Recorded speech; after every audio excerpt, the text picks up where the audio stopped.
And I would certainly encourage any hairdresser who are a small team of people, to encourage their staff when they're on their holidays. I know the last thing they probably want to do is walk into another hairdresser's, but it's really fascinating. If you walk in there and just say, look, I'm a hairdresser from London, first of all, they're going to be quite impressed that you've taken the time to go in there, but you'll probably learn something and share something, have an insight. So I was in Rome last year with my younger son wandering around, and saw a little barber shop and wandered in, and my Italian's terrible and his English was worse.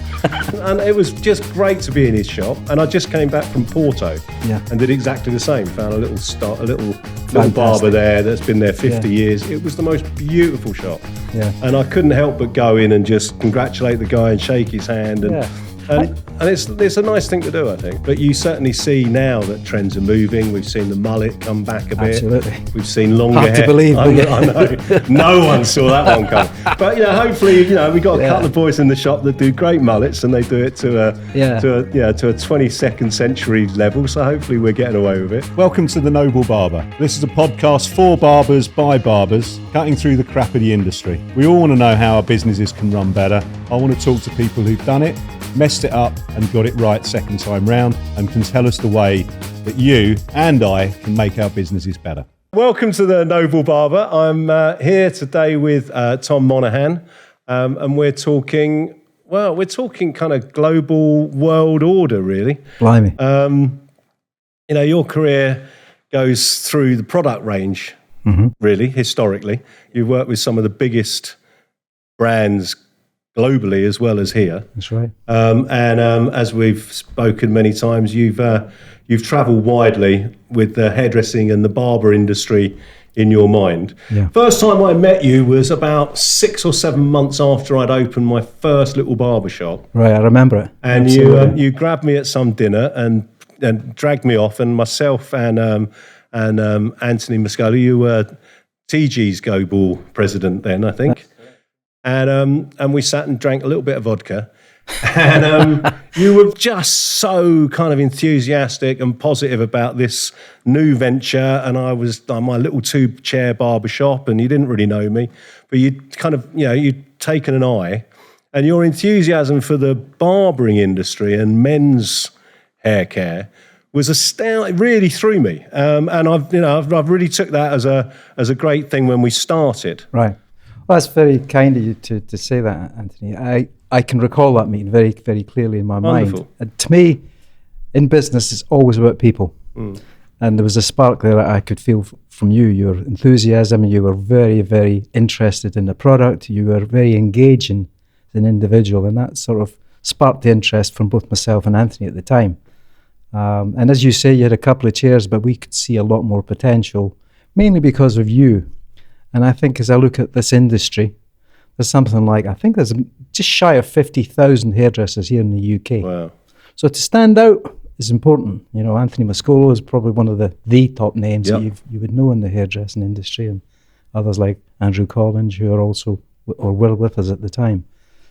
And, I've always thought that that's what really differentiates a good business from an okay business, is great people. And that's really what we always look for, those great people to work with, which was how we'd come together. Mate. And you can cut hair, which helps as well, yeah? Yeah, but it did, certainly where I was at my probably most wobbly, where it was a real new venture. I definitely, my previous company had all gone to the wall, so I wasn't feeling hugely confident. You really pushed that into me, and I think our whole working relationship after that, always made, I always look forward to it, and I liked your kind of view on our industry, right? Which hasn't always, most of my industry knowledge is UK. You've certainly been more, as your title is, you've always been more global. Well, it's interesting that you say that. I mean, there are many, many, many similarities from every hairdresser everywhere in the world. Wherever you travel, hairdressers, you're a global phenomena. And that, to me, that's a great thing, that a hairdresser can frankly work anywhere in the world with the skills that he or she has at his or her hands. And, as I've walked into salons I used to live in Chicago for nearly 4 years, and I could see some really great people there, great service and great ideas. And I would certainly encourage any hairdresser who are a small team of people, to encourage their staff when they're on their holidays. I know the last thing they probably want to do is walk into another hairdresser's, but it's really fascinating. If you walk in there and just say, look, I'm a hairdresser from London, first of all, they're going to be quite impressed that you've taken the time to go in there, but you'll probably learn something and share something, have an insight. And I can recall back in Chicago, there used to be a hairdresser's there called the Cutting Room of Chicago, which was, targeting principally men to cut hair, like barbering. That was good. I mean, Chicago is a big home of the traditional barber shop as well. Absolutely. And it was a couple who used to run the business, and they were very, very service focused. So they realised that many people coming in there were obviously either coming after work or before work, and they recognised that. So time was of the essence, but they would also make sure that when you walked out of there, for example, they would wash your hair at the end of the procedure, which is very unusual, but it was thinking about you're going back to work, you don't want to be sitting there with whatever hair all over your shoulders or coming down the back of your collar. And the other thing they used to do, which always made me smile, was before you left, they would actually say to you, would you like to, work with the product and do it yourself, Tom, or whatever.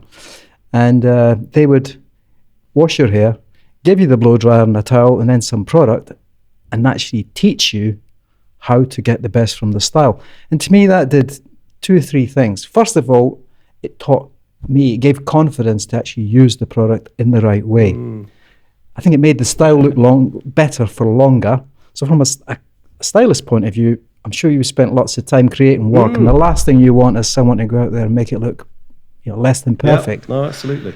And I guess the last thing, it really encouraged you to buy the product, the retail side of it, which from my experience was always quite important to me. Yeah. So I would actually say to you, with people, because it's all about people, if they have a chance to visit another market and visit another hairdressers, they'll probably learn something. But more importantly, can they bring that back and share it with the rest of the team? Right? Yeah. So. No, I must admit, I've developed a real kind of strong habit of wandering into little barbershops. I was in Rome last year with my younger son wandering around and saw a little barbershop and wandered in, and my Italian's terrible and his English was worse. But we kind of communicated and it was just great to be in his shop. And I just came back from Porto and did exactly the same. Found a little barber there that's been there 50 years. It was the most beautiful shop. Yeah. And I couldn't help but go in and just congratulate the guy and shake his hand. And it's a nice thing to do, I think. Yeah, you get those ideas and how do you borrow them with pride, I guess, or steal them with pride.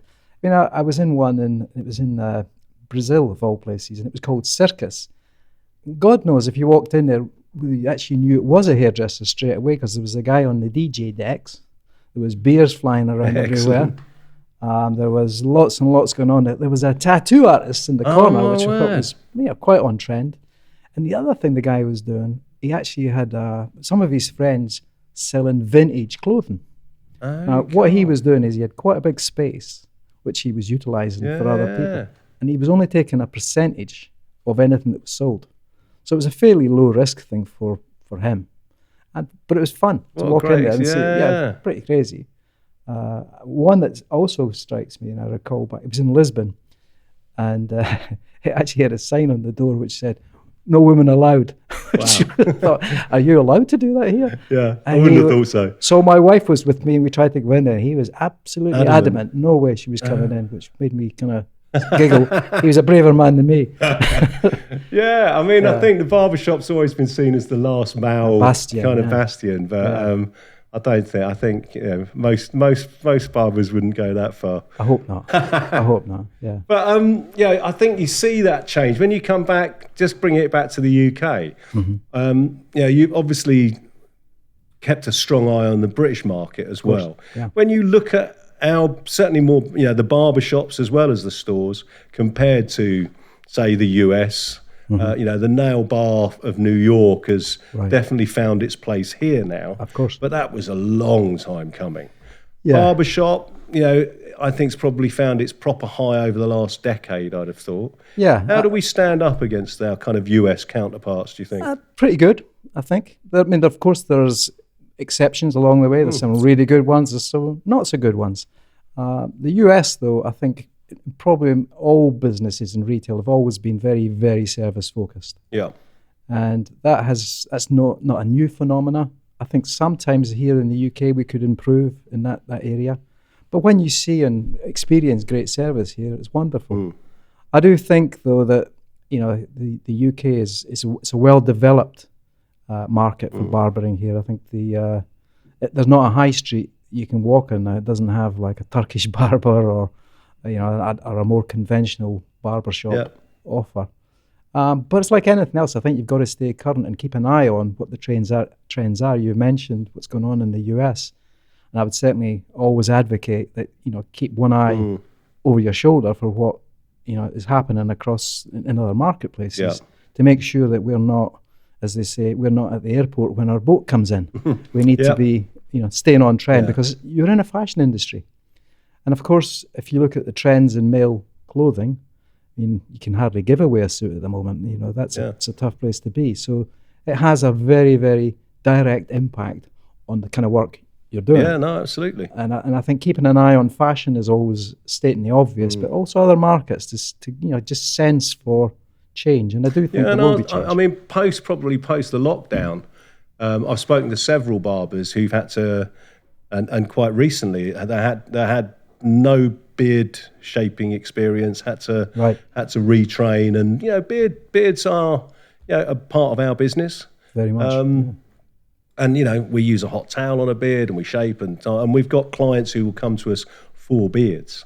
And I think that's exactly it. There's this change in trend. You'd never have someone reading the news with a beard, and all of a sudden, overnight, people, and it became acceptable. So I think there has been a massive change in trend. I do agree. I think not so long ago, people who had been interviewed for jobs couldn't have a job if they had a beard. It was seen as unkempt, or he didn't care, or the actual opposite of what happens. Normally, these are really well cared for. And then we've seen that change over with online booking. So, a big bit of our culture was, as you know, from my stores, I think we sat and watched Wimbledon outside one of my barbers once. We'd have benches outside and people would just sit and wait, and it was the perfect queuing system was the barber shop, because you could sit wherever, and when the barber said who's next, you always got an honest answer, and that was it. That's gone, really. I think that's and there's definitely an online booking that stayed from track and trace. I think that's a definite positive going forward for both the client and for the hairdresser. It's a better use of everybody's time.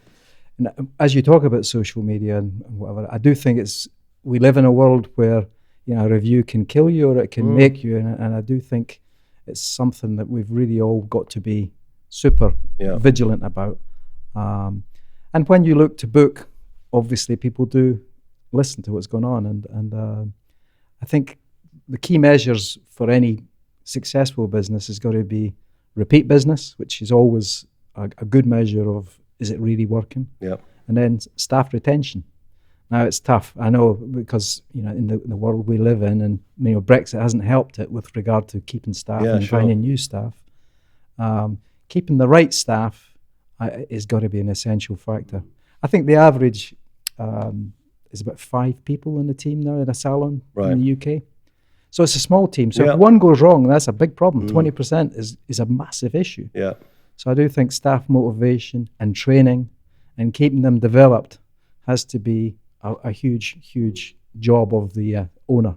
But not just the owner. I mean, obviously it's about the individual as well, to want to develop and want to learn and want to be engaged. And more of the product companies, if we move over to products a little bit, a lot of the product companies that are working with barbers and stores have been very good about bringing in more training, more training academies. TG's academy was excellent.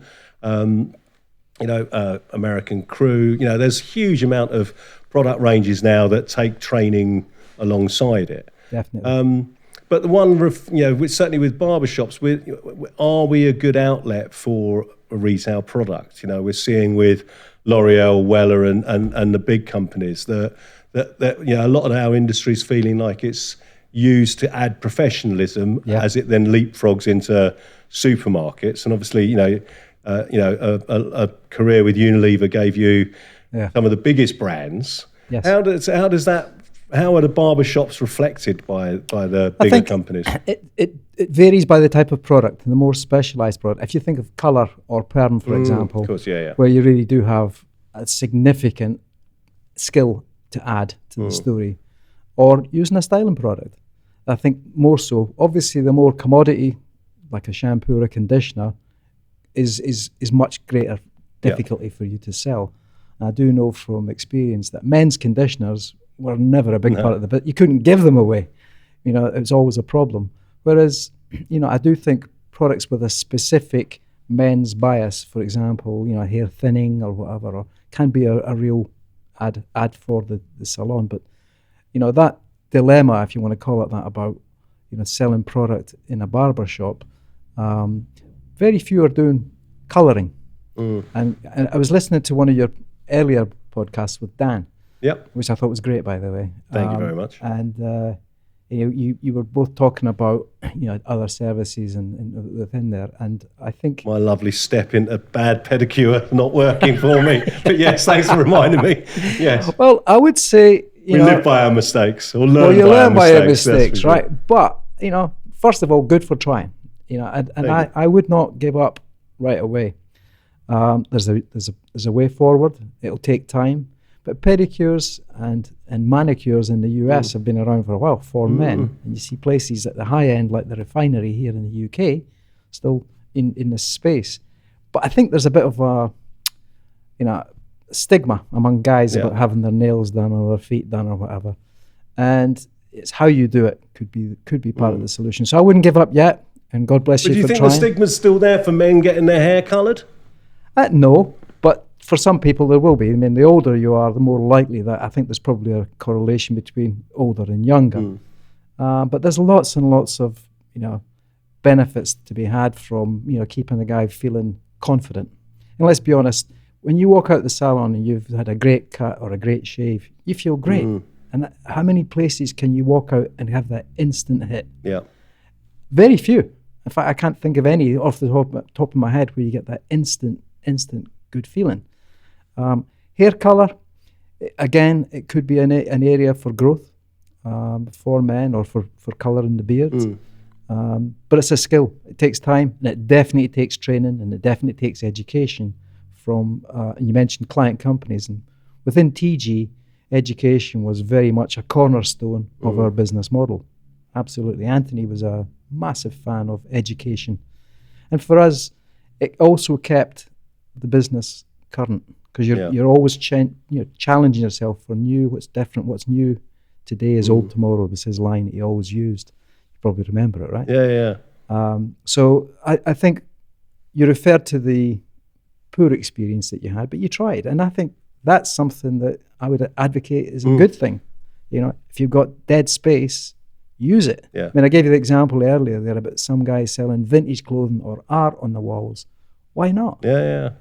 Rents are high, salaries are tough. You've got to make that business work. And I think that creativity is within every hairdresser's gift. Yeah. It really is part of who you are. Yeah, no, absolutely. And I think certainly what you say, the trends that we see, a lot of barbers are amazing with their, as clipper work and fades and that kind of stuff. But you certainly see now that trends are moving. We've seen the mullet come back a bit. Absolutely. We've seen longer Hard hair. to believe. I know. No one saw that one coming. But hopefully, we got a couple of boys in the shop that do great mullets, and they do it to a 22nd century level. So hopefully, we're getting away with it. And I was looking through our industry, modern barber mags and stuff like that. A lot of mod haircuts. You'd think Oasis were back. So there's a change around, which again, I'm a big advocate that training's important. Yeah, I mean, the mullet is interesting. We were over in Australia, I think it was a couple of years ago, and I couldn't believe, and whether it ever went away is a good question, but they were worn with pride, but they were well looked after. It wasn't, the sort of scruffy mullet from was it the 70s? Yeah.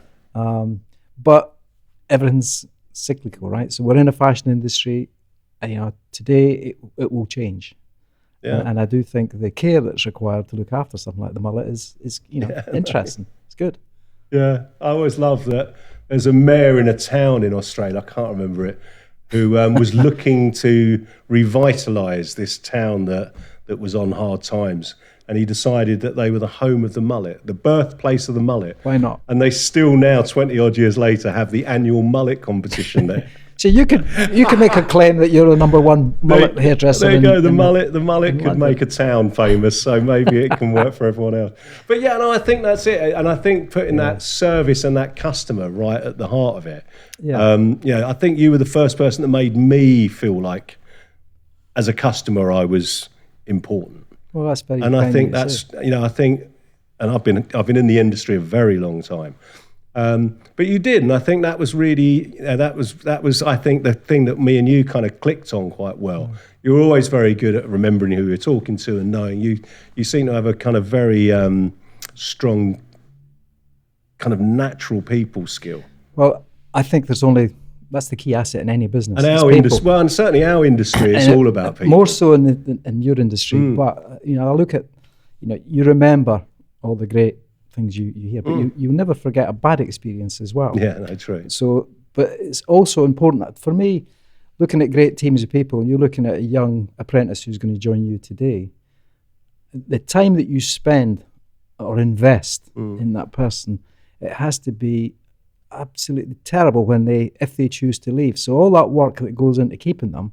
So to me, when I see a business that's got a team who have been there for a while, it tells you something. It tells you something about the people, tells you something about their processes. Have they kept their people engaged? And I'm not just talking about money. Far from it, in fact. Because if it's about money, then that's a short conversation. Yeah. I think it's much more about, are they enjoying what they're doing? Are they learning? Are they getting are you listening to them? Are you encouraging them to come to you with ideas? But I do think we all want to be listened to. And, you may have a young girl or a young guy walks in the door who's red hot in social media. I would say to you, grab them with both hands and learn from them. I mean, we all can learn.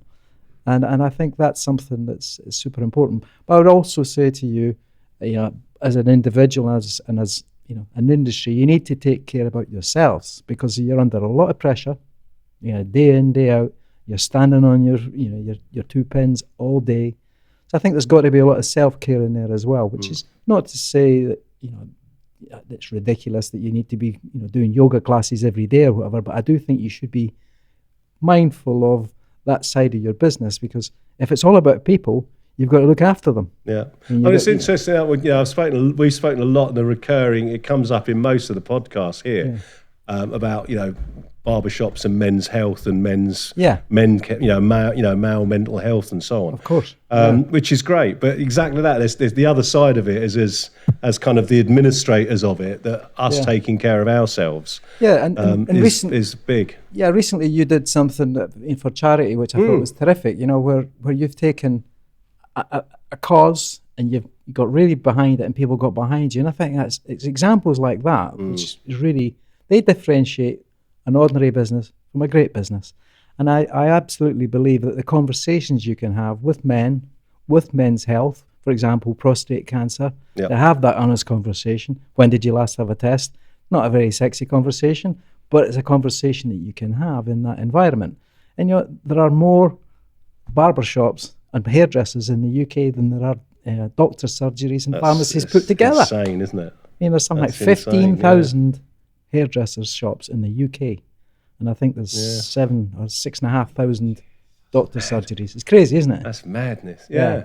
So, but I think that's true. An opportunity. I certainly find, if someone in my kind of group, that does have a prostate test that doesn't work, and then they're going through that whole prostate cancer, that whole group of people suddenly become hyper aware and get tested. And exactly that, bringing it into the barbers and having those conversations works so well. It's such a unique space where you're sitting there, so close to someone, more, close than you would normally with man to man.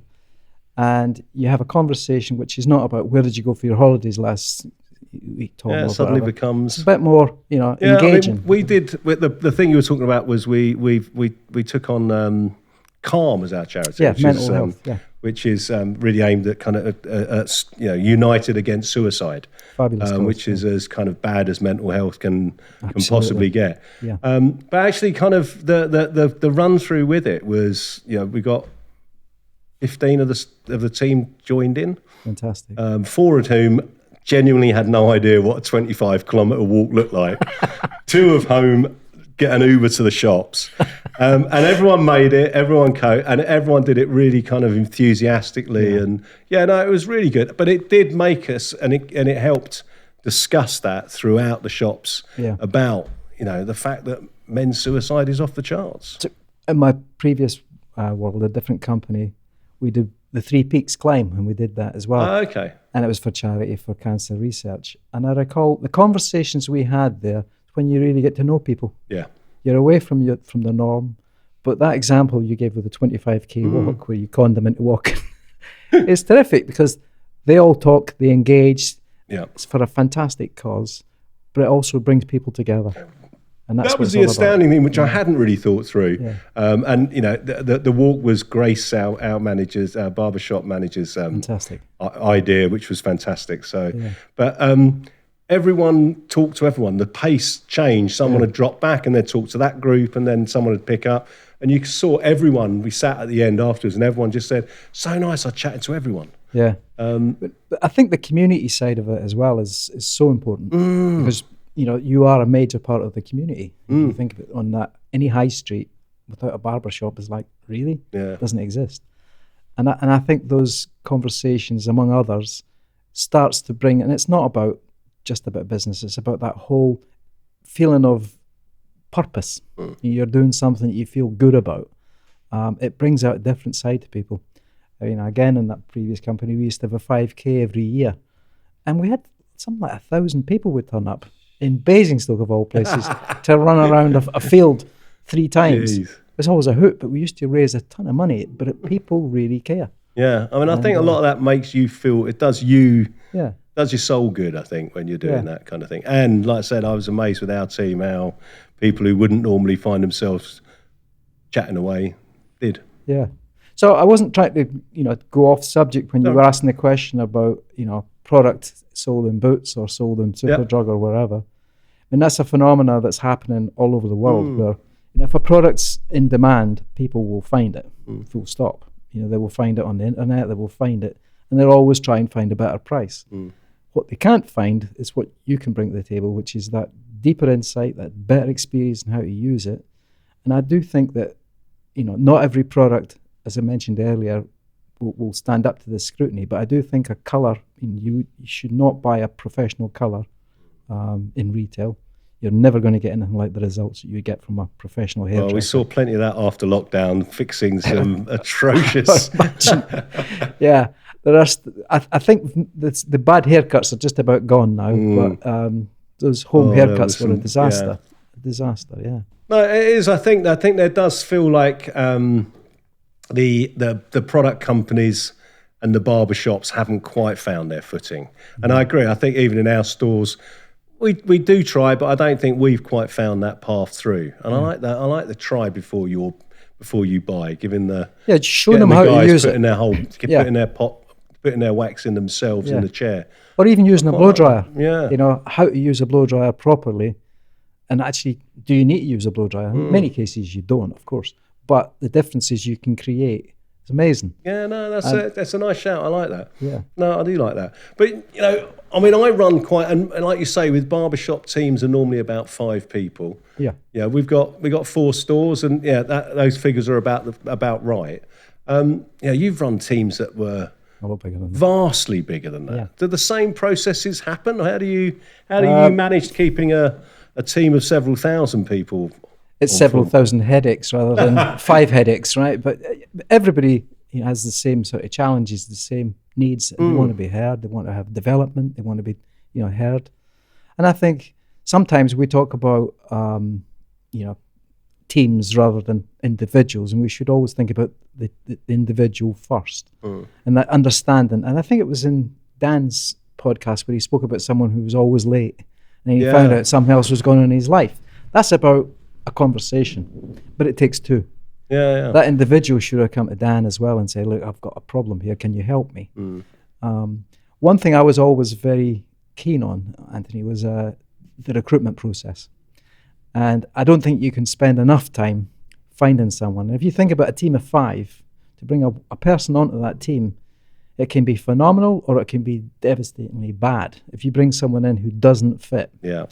And that's where I think it's important to share with your team, be honest with them, open with them, try and engage them in the process, and even try and invite them into the interview process. I'm not saying you should have this panel, but I do think understanding and trying to get the fit for the person, because you obviously capability is a given. You've got to have someone who's capable, but more than anything, it's about attitude.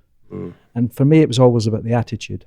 Does this person really care? Do they really want to be part of this team? Have they made the effort to understand what we're all about? And, it can be something as basic as they've gone off and done a bit of research on your business. They've gone in a few stores. They've asked a few questions. They're interested. They've gone beyond, the basics. So we've started bringing in so if we're bringing in a new barber, it's one of the barbers that interviews. Yeah. And just recently we've done exactly that. We've started bringing the apprentices to interview the apprentices. That's a good show. And it's so good. It's so different. Yeah. It's really different. Yeah. But you suddenly see there's a kind of 17-year-old chatting to a 17-year-old, and they've got a much better the banter. And I'm quite happy. I'm there to answer the kind of basic questions of how much holiday you get and that kind of stuff. But actually, they're explaining it to each other much better, and you can see whether these two are going to get on and work together. It's really good. I couldn't agree more. I think one of the lines I used to say to people was, "Well, I hear you. They've got all the capabilities. They can do this. They can do that. Would you like to go for a drink with them frequently?" So if you wouldn't want to go for a drink with them, why in God's name? You're going to be working with that person for weeks and months and years ahead. So you've really got to put the effort in to make sure they fit. And I think also when things go wrong, and occasionally they do go wrong, let's be honest, and someone's not working, they know they're not working as well. And worse than that, the team know. Yeah. So it's horrible. I mean, that's it. The teammates do know very quickly. You've really got to do something about it, because they're looking at you to make that horrible conversation happen. But you're doing the right thing, because it can really damage a business having one poor performer, poor attitude. Can it be fixed? Sometimes. If the attitude can be fixed, that's great, but not always. To me, that attitude is in here. It's in the heart. And I've always been impressed coming into your team. It's the same faces normally, often the case. The senior people are there for a long time, and that's great. You get to know them, trust them. So I've gone on enough about that, I think, but that's one of the key things. I think that's the interesting thing. I think as managers or owners or whatever kind of tagline you end up with, it is a matter of kind of making sure that machine, that group of people work well together and enjoy. I saw that the above money work recognition, and work enjoy. Being happy at work, being part of a team, always tops most wants. Money's obviously a close second, but you want to work with people that you want to spend time with 8-9 hours every day. You can spend a hell of a lot of time with people, so it's better to find people you like. Yeah, no, absolutely. People that you don't like. I mean, for example, I think in one of your podcasts you mentioned about, or maybe when we were talking about, holiday cover can be a nightmare for a small business. Yeah, absolutely. So one friend of mine who has a salon business, he was telling me this, that he'd encouraged all his team to actually go on holiday at the same time. And believe it or not, they all went to the same place. Can you imagine? You want to get an escape Amazing. for at least a couple of weeks a year. But he shouted them for a few drinks or whatever. And I thought that's as good as it gets when you've got a team who really want to be together for that long.